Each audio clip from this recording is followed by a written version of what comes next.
साल में आने वाली 24 एकादशियों में से निर्जला एकादशी सबसे अधिक महत्वपूर्ण एकादशी है।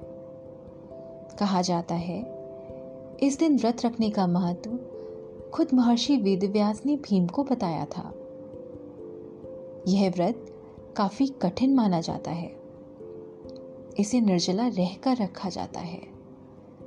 माना जाता है कि इस एकादशी का व्रत रखने से सभी एकादशी व्रतों के बराबर पुण्य की प्राप्ति हो जाती है।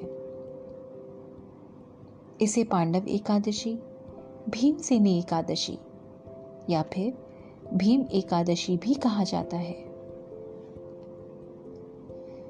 इस दिन भगवान विष्णु की पूजा की जाती है।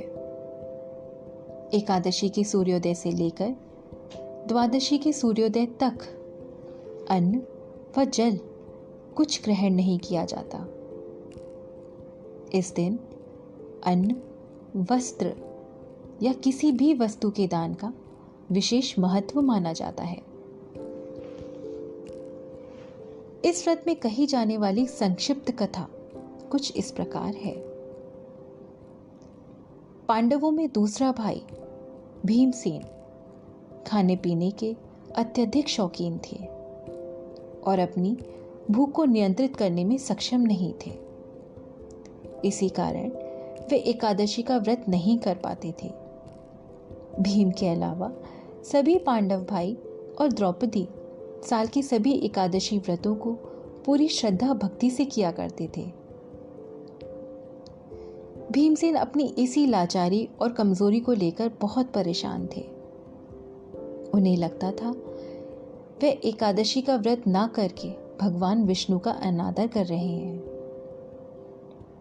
और इसी दुविधा से उभरने के लिए भीमसेन महर्षि व्यास के पास जा पहुंचे।